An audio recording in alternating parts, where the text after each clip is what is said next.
Hey everyone, we're here today with Fear to Freedom, and we're doing a Facebook Live with One Love with Annie Forrest, who is the Director of Programs at One Love. Welcome, Annie.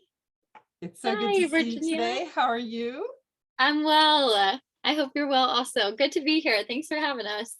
Well, thank you for being with us. We're excited for you to join us this month. We've been focusing on what it means to be in healthy relationships, and who better to talk about that than you, and what coming from One Love and all that you do to support healthy relationships. So I'm just going to jump right in All and right, start let's with do it. let's do this. Um, so first of all, can you tell us a little bit about One Love, about like what is the mission of One Love, and why is it relevant to our topic today about navigating healthy relationships? Yes. Well, I'll start by saying we love healthy relationships at One Love. That's kind of what we are all about. But the mission of One Love is to change the statistics around relationship abuse. So we know close to 1 in 2 trans and non-binary folks, over 1 in 3 women, and almost 1 in 3 men will experience some type of intimate partner violence in their lifetime. And those numbers are extremely high. So our goal is to change those statistics by shifting social norms and really empowering people to understand the difference between healthy and unhealthy relationship behaviors, so that they all understand how to love better. And that's one of the key phrases that we use at One Love. Let's all learn how to love better. Well, what does that mean? Like learning how to love better? Yes, great question. So, loving better is the idea that all of us, 100% of us, are in relationships, and those are relationships of all kinds. So, it could be a romantic partner, it could be someone you're dating or just talking to, it could be a family member, a friend, a coworker, even a pet. We're in relationships of all kinds, all of us. And from time to time, we might even do some unhealthy things in those relationships. I've certainly guilted a friend into hanging out with me after work or on the weekend, even though I know that they need to be doing something else, maybe studying for a test that they're doing or a certification. And so the idea is that we can all recognize when we're doing some of those unhealthy things faster and bring in more healthy relationship behaviors. Um, Wow. yeah, which is Well, no, because interesting. that's so interesting, because you think about healthy relationships and you think, dating or commitment or Hmm. that kind of thing, but actually relationships are all around us. Like Yes, you were all the saying, time. I like your friend, hey, I want to go do this, but I know it's more important for them to do that. And I don't think about my behavior as like guilting them, quote unquote, but that's not healthy Right. because I'm trying to get my way in a sense. And so that's making me think. That's making me think I know. that, we have to, I better be a little bit better in my relationships, because when you see things with that lens, then you're thinking of, trying to think of what Exactly. is healthy. And oh, wait a minute. Hey, you have that test. Let's do this after your test, or something like that. That would be more healthy, right? Exactly. Yeah. Exactly. That self-reflection element, I think, is so interesting because um, we might have experienced these unhealthy behaviors done to us, but and I'm sorry, I may have cut out for a second. Oh, that's Um, okay. I see you. so I I see say you. we may have experienced these unhealthy behaviors done to us, but part of it is about reflecting on when am I maybe doing something to this other person. And it doesn't make us bad people, but it just means that we all have the ability to recognize when we're doing it faster and say, oh, yeah, I am doing a little bit of guilting, or maybe I'm deflecting responsibility in this situation. I should own up to that. And then hopefully we can move on in our relationship. Oh, well, that sounds, yeah, that sounds like the right thing. I mean, the healthy thing to do, Healthy I thing. guess, Yeah, when we see things through that prism, healthy, unhealthy. Yeah. exactly. So now again, you explained why are you called One Love? Yeah. So, an interesting backstory to why the name One Love came to be. One Love was originally founded back in 2010 after Yardley Love. who was a lacrosse player at the University of Virginia. She was just 3 weeks away from her college graduation when she was killed by her ex-boyfriend. And so incredibly tragic story, and certainly, picked up a lot of local, statewide, and national attention as we think about even the Gabby Petito case of this week that is so relevant. Stories like this we do hear in the media a lot, and we need to think of that through an intersectional lens. Why are certain stories picked up over others, particularly of young women of color, or young women who hold other intersecting identities. But with Yardley's case, her family really didn't understand that what happened in her relationship was abuse. But the reality was, and what they learned during the trial a couple years later, is that there were so many red flags. People just didn't know how to put them together and recognize the kind of increasing level of relationship abuse that was happening. And so because she was on the lacrosse team, her team wanted to do something to honor her. Her lacrosse number was number 1, and her last name was Love. And so if you put those together, you get One Love, and that name really just stuck. There was no way that we could get away from it. I think it's a great name, but that is the origin for One Love. Oh, I didn't realize that. I knew she was a lacrosse player, but I didn't realize her number was 1. The number was 1. That is such a powerful story. And then think about all the people who are now being, helped to understand more about relationships. Exactly. And what is healthy, although that's so tragic. I'm so sorry. That's definitely tragic. Well, I noticed, to move on to more of our questions, I noticed that on your website that you said there was a sign that said, like, you had replaced love as a feeling, cross out, with love is a skill that takes practice. So can you expand? What does it mean that to develop love as a skill? Yes. I think, at least speaking for myself, and I think a lot of the people that I run into on a daily basis, growing up, we are taught love is a feeling. It's just when you're in love, or when someone is doing something loving for you, it's just this feeling that you get. And generally that is a good feeling, something that a lot of us aspire to feeling. But the reality is that love can be a feeling, but it is more so a skill that takes practice.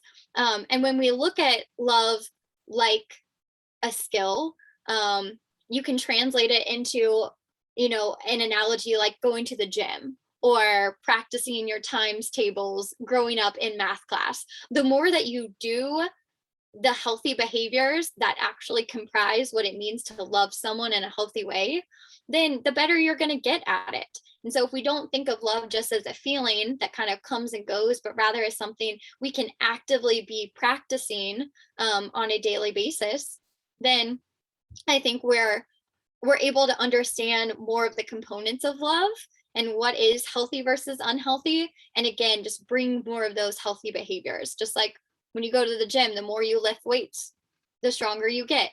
The more you flex your skills of healthy behaviors, the better, more natural it is to do those things. So what would be some of those healthy behaviors? Yes, I'm glad you asked. Here are, and I even brought it with me. You might not be able to see because of the glare, but these are One Love's 10 signs of a healthy relationship. And really what these 10 signs are based in is just communication. When it comes to the healthy side of things, the unhealthy is really steeped in control, and the healthy is steeped in being able to have open and honest conversation. So things like trust, things like taking responsibility for our actions, kindness, and having compassion and empathy in our relationships, setting a comfortable pace, making sure that everyone's okay with whether it's a friendship and you're deciding, oh, maybe I am okay going over to this person's house and having a sleepover, or maybe that's moving a little too fast for me, or a dating relationship. Maybe I am comfortable posting a picture of this person on my Instagram account and being Insta official, or maybe that's a little too fast for me. Even something like fun. What does it look like to just make fun a central part of your relationships? Because if you're unhappy more days than you're happy in a situation, maybe that's a time to reflect and say, is this a relationship that's actually serving me well? Hmm. Well, those are great. I mean, those are great. I think, tips of healthy behavior, but Mhm. maybe the flip side, what would be, kind of signs of Yeah. unhealthy relationships, Yes, red flags. red flags. Um, so something the opposite of comfortable pace, for instance, would be intensity. So when a relationship goes 0 to 100 like that, that could be a sign that, oh, maybe it might turn unhealthy or abusive down the line. Not to say that every relationship that starts out fast will, but that's one of the first red flags we typically see in a relationship that does take a turn later on. Things like guilting, which we talked a little bit about before, manipulation. So gaslighting would fall under manipulation. Someone making you feel like a situation or really anything is your fault when it's really not, or making you feel quote unquote crazy. Things like deflecting responsibility and Mhm. not owning up to actions. Um, Isolation, that's another one that we typically see at the beginning of a friendship or relationship that might become unhealthy or abusive. Not spending time with other people that you typically would, um, not doing the things that you typically would, hobbies or other interests that someone might have. And so when you stack all of those behaviors, and we have our 10 signs of an unhealthy relationship, which you can always be on the One Love website. I like to keep handy copies here with me as well, just to know what all of those are. But there's no perfect number. We get that question a lot. How many of these unhealthy signs does it take for a relationship to really be unhealthy or to cross the line into abuse? And the answer is it's so dependent on that particular relationship and the people involved. It could be one or two for one person, especially if they're taken to the extreme, but it could take, 6 or 7 here or there for another person to feel like, okay, it might be time for me to navigate it, ending this relationship. So that's why it's so important to reach out to resources Mhm. and especially trusted individuals in your life to gut check is a phrase that we use a lot. How are you checking in with yourself, trusting your gut, Yeah. and then taking the next steps as needed? I guess the challenge is sometimes we don't trust our gut, so that's important, an important time to reach out to those we trust. Mhm. But I guess it's a challenge on the other hand if we're being isolated. Yes. How do you break out? How Uh-huh. do you break out to then be able to reach out to your trusted friends if you've been isolated from them? Uh, Yes. how do you navigate that?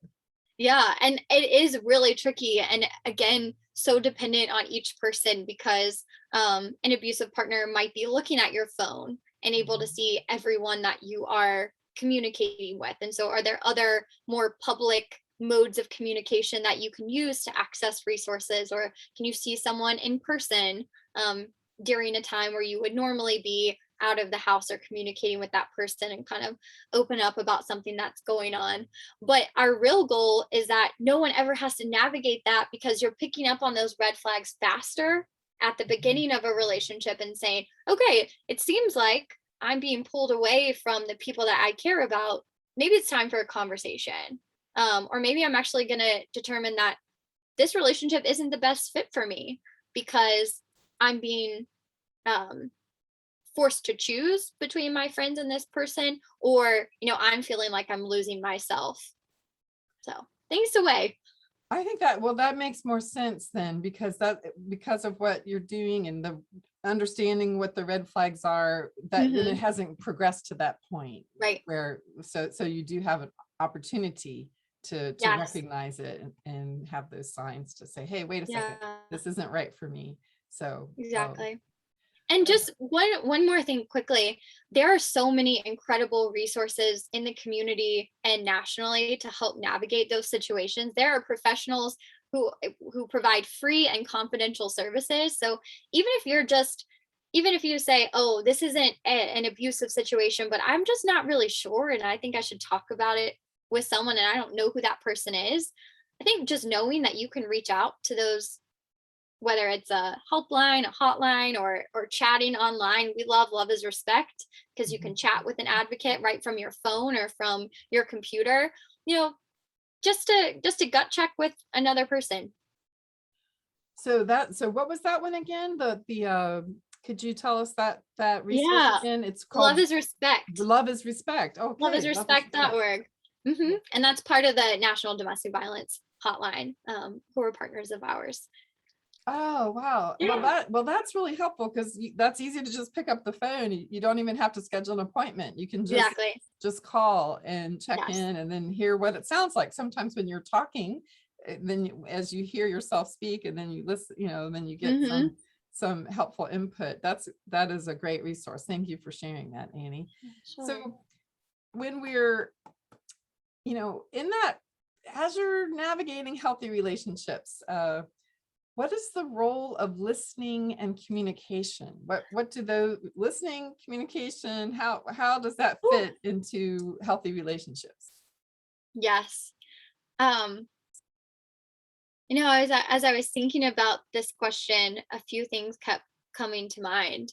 In a relationship where there is control really at the root of what's happening, the other person or that person isn't listening, or even if the other person is telling them something, there isn't room for their voice to be heard in the conversation because it is all about control. So in a healthy relationship, two people are listening to understand where the other person is coming from, and acknowledge and validate where they're coming from, and saying, even if we disagree on this, what's the compromise that we can come to together? And you can't compromise in a relationship, which all relationships require, if you're not really listening to the other person. So one of the healthy relationship signs that I didn't mention earlier is healthy conflict. And so much of, well, one, the reason we put it on the healthy side is to destigmatize conflict. It's not necessarily a bad thing, especially when you realize we're on the same team here. Ultimately if we want to have a healthy relationship, we're going to have to navigate conflict, and there are ways to do that are better than others. And so figuring out what are the ways that you navigate conflict, Virginia, if you're we're having a disagreement, what are the ways that are best for me, and how do we really reach that compromise between us, to move forward in our relationship? So what would some of the, I'm kind of curious about those tips because, see, I have this bright red hair. So, sometimes my family, there are 4 out of 5 of us were redheads. So we would have spirited discussions. So we could disagree, but yet, we loved each other. So like we knew underneath it that there was the love. And sometimes we had to compromise. That's a part of it. But I'm interested in how do you manage the conflict in a healthy way? So what would be a few tips that you would give us? I know we're going off question, but I'm curious. No, not at all. I want to caveat this by saying healthy conflict is one that, as we think about loving better, I am constantly personally working on how I love better through conflict, and lean into that sometimes because it can be really scary to do. Some people, did I freeze again? You're still there.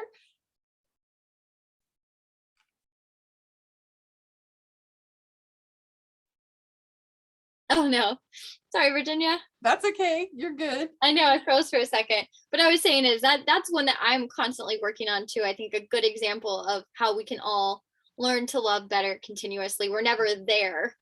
It's always a journey. But some of the things we would talk about is, does everyone leave that conflict feeling like they're still respected as a person? Do they feel like they're not being belittled in that situation? I think a lot of it does come back to these 10 signs. Do you feel like if someone has crossed a line that they're going to own up to that, and come back and apologize and take responsibility for their actions? Or in your conflicts that you're having, is it just crossing a line too many times and you're saying, actually, that did not make me feel good as a person coming out of it. And so maybe we should reflect on if this is going to be a healthy relationship. And there are some times where it's okay to say, we're just not able to work through our conflict in a way that everyone's okay with. And so it just serves us better to walk away from this. So I think knowing when it's that moment too. But I think you brought up a key word, respect. Hmm. You can agree to disagree, you can have heated, but at the end of the day, if there's is respect that's underlying that, I Hmm. think that. You Right. know that, okay, oh, right, we had a humdinger of a disagreement, but Hmm. I know that there's still respect. Or like even in Right. friends, sometimes with our friends, we have disagreements as well. And with our, and the same thing, it's like, but you're my friend, Right. so we can agree to disagree and have that understanding, but yet underneath it, you're still my friend. Right. So, well, this is something that, as you're in a maybe a little bit longer relationship, what can partners do if you've lost some ground in a relationship? So when you go through a rocky patch, like, okay, we talked about conflict, there's that, but sometimes it can go on for a little bit longer. So what are ways to regain that lost ground, to kind Hmm. of get your relationships back, on track, moving? I don't know, do relationships move forward? Are they? Yeah, Yeah, I guess so. I think so. They move. I mean, Definitely. we're constantly on a journey, and in our relationships, we're on journeys too. I Yes, definitely see that. they are So definitely journeys. yeah. So how can, like, navigating rocky patches and getting back on the path? Yeah.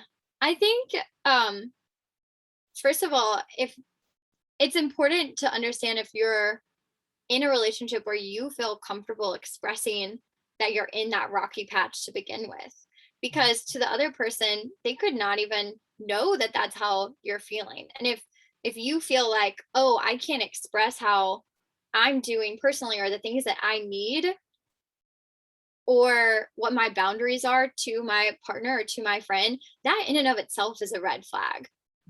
We should always feel like we can be open and honest about what's going on internally with these people who are, special in our lives. So I would say that as number one. And then number two, once you kind of open up and share what it is that you need instead, what that rocky patch has been all about, I think it's working. I mean, it could be the healthy conflict again, working through that in a way that makes sure that everyone is on the same page and moving at a comfortable pace. Um, I mean, just to use some of those 10 signs again. And then another thing I'd say is that it might be a time to determine if this is a patch that we feel like our boundaries are being hit up against and there are some non-negotiable things in our relationship. Then if a relationship is no longer serving you, that's okay too. I think sometimes the people around us, like in high school or college, people's parents always asking, are you in a relationship? Who are you seeing? Oh, we love your partner. um, Makes it feel like a relationship is an achievement or an accomplishment. And there are so many accomplishments that show up in people's lives, and a relationship does not have to be one of them. And so I think sometimes if we didn't put them on pedestals, it would help people think about, is this actually a situation that I want to be in, where I feel like I'm being valued and respected um, in this partnership. So I think you brought up a good point, because relationships actually require effort. Like you said, love is a skill. right.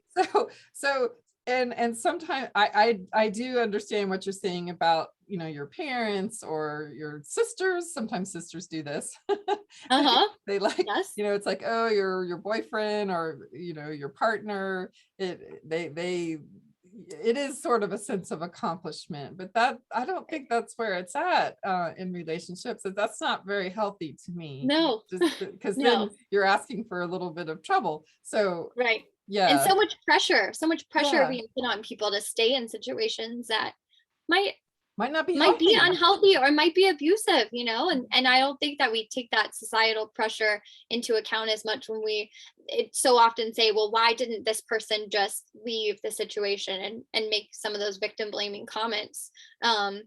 Well, there might have been a lot of pressure from social media or family members embarrassment, shame, whatever those feelings are that kept them in the situation. Well, and that, okay, then to follow up that, so how, how with your partner can you start a conversation about loving better? Yeah. I think it's so many of the things that we just talked about the rocky patch too. You can flip Mhm. those around and say, here, yeah, I'm coming to you and using I statements. I feel like when we're together and you're always on your phone, that I'm not getting your full attention. And I know that there are things that you need to do for work, or that being on social media, communicating with your friends is really important. So where do you think the happy medium is here? So not necessarily calling someone out and saying, you're the worst. You never make time for me. I'm so upset. But actually coming from a place of, I can have this conversation in a calm way. I can have this conversation with some understanding of where the other person might be coming from too. And then trying to figure out where each of our boundaries are, so then we can hopefully meet in the middle. And I think that's what it's all about. If that person is not receptive to the conversation, then again, thinking about, is that a friendship or relationship that you want to be in? I think what I'm getting from you, Annie, is that in that scenario you just described, there was this constructive approach. Right. So like let's We're on the same instead team. of lashing out like you're not paying attention to me, Right. where you're saying, hey, I see you're on the phone, but it's making me feel this way. So how can we resolve this so that Hmm. you're looking for a constructive solution? Right. Right. Yes, I Yes. think that's a great, I'm gonna try that. Yes. I Good I have to approach. remind myself to do it. But I think and we were talking about the impact of media earlier, but so many of the relationships we see portrayed are, they have really, really high highs and they have really, really low lows, and it's these extreme emotions constantly. And healthy relationships are much more like this. It's much more, of course you have ripples, of course you might have some peaks at times, but there aren't these really extreme um, situations, or volatility making someone feel like they have to walk on eggshells because you don't know how you're going to react in a situation. It's much calmer, and some people might say that's boring, but it really establishes a sense of safety and stability in a relationship, and that is, I think those are keys for long-term success. I agree. Stability is good. Yeah, for sure. Definitely stability. I like Yeah. that. So, now this is another on the same vein. These are Hmm. we're talking about self-care and in navigating healthy relationships. What would be self-care tips for you to suggest to help create a balance in a healthy relationship? Yeah. I think one of the first things that came to mind with this question is um, our healthy relationship behavior of independence.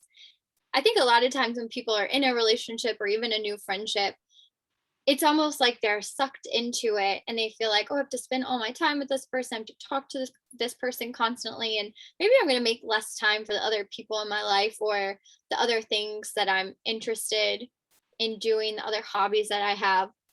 And I think reminding people that you're not becoming one person now that you're in a relationship or you're friends with this person. You are two separate people, and there's this Venn diagram where your parts of the circle overlap, and that's your relationship. But it's really important to maintain the other parts of those circles and make sure that you're still feeding into your relationship with yourself. Because if you don't love yourself and you don't have these 10 signs of a healthy relationship with your own person, then it is much harder to have that with a relationship with other people. So I think, that's not exactly a specific self-care tip, but I think remembering to feed into yourself, and that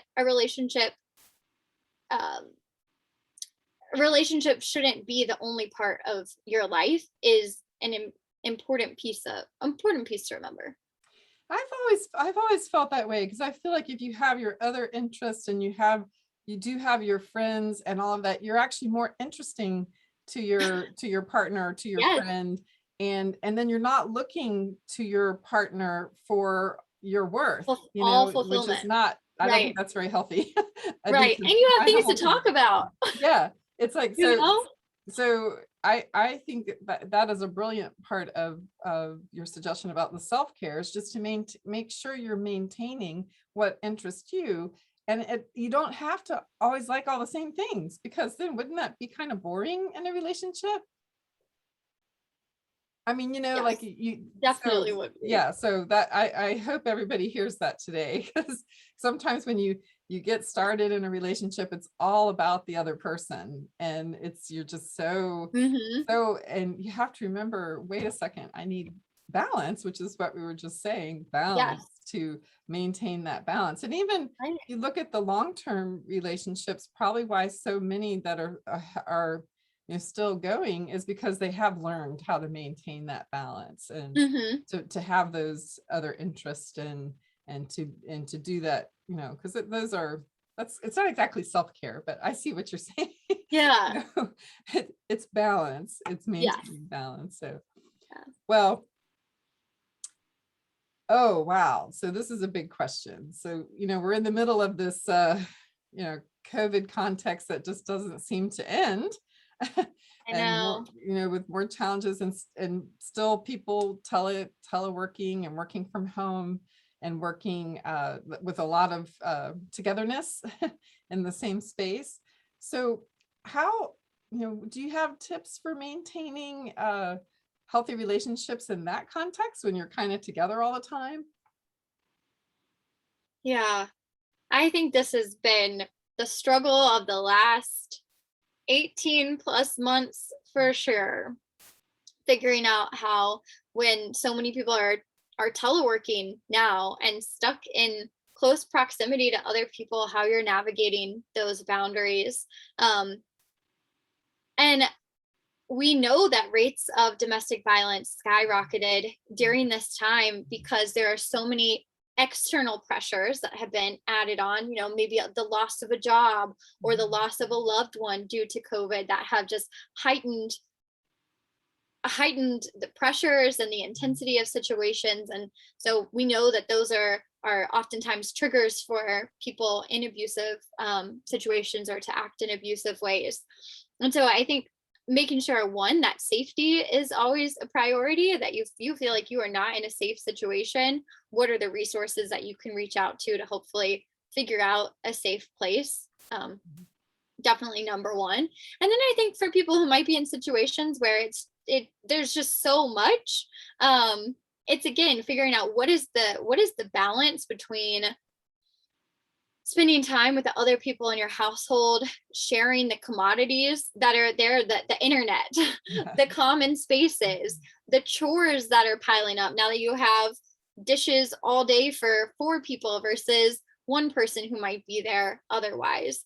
And I know we've talked about this, but it really does come down to communication, and how people feel like they can honestly share the needs that they have, and the boundaries that each person can set for themselves. So something that we usually say is, you have to set your boundaries for yourself first in order to figure out what they are, with another person. So making sure you're reflecting internally about, has something crossed the line, is this really important for me, to bring up for another person, with that kind of added layer of empathy that we're all going through it right now, and we may not be our 100% best self. Well, and I think you brought up the key point. It's the communication in the midst Right. of that. So that, yes, Hmm. to set the boundaries, but maybe set them together, like have an open discussion Exactly. about, hey, Hmm. you get the table in the living room, I get the one in the kitchen. And we, if for those long calls, can you go over here so I can still keep doing my work, Right. or let me know, so that we can still continue on. So your communication, I guess it's all about communication. It really is. It's all about communication. It you seem like a broken record, but it's like, oh, that's also about how you communicate. So building that open communication, and I think I'm taking that tip away from this, Annie, as of utmost importance. So, well, I tell you what, I know we're winding down to the end of our time together. I so appreciate this, your time, Annie, and also all this that you have shared. That's just been so rich. I appreciate it so much. What would be something you want to leave with our audience today?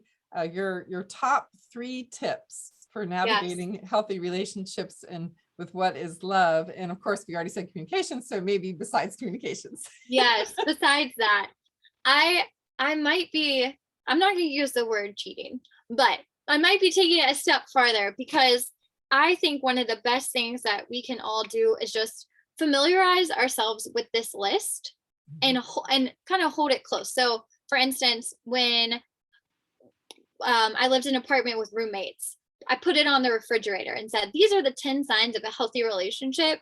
Which are the ones that are most important to you? These are the ones that are most important to me. And this is just kind of a guidebook for figuring out when we may have crossed over into the unhealthy territory, and let's figure out how we get it back. So I wouldn't necessarily say 2 tips, but I would say, just really internalizing what some of these things mean to you as a person. What does trust look like to you? What does respect look like to you? What is a comfortable pace? What is equality? What is kindness in a relationship? So that we can all, try to bring that into relationships ourselves by doing these things and expect them to be done to us by other people. So I would send people to our website if they are curious about reading the definitions of those a little bit more in depth. It's really easy to navigate from the homepage. And that is onelove.org. It's joinonelove.org, all spelled out. Yes. The number 1 spelled out. Onelove.org. Be sure to visit, because I know I've been on your website this week and I've just been so amazed, and I love all the videos and everything that are up there, Annie. Well, thank you so much. I can't thank you enough for your time and for helping us out this month with how to navigate and I guess maintain healthy relationships, really. So I thank you, and hope you have a wonderful weekend coming up. Thank you. You too, Virginia. Great to be here. Bye.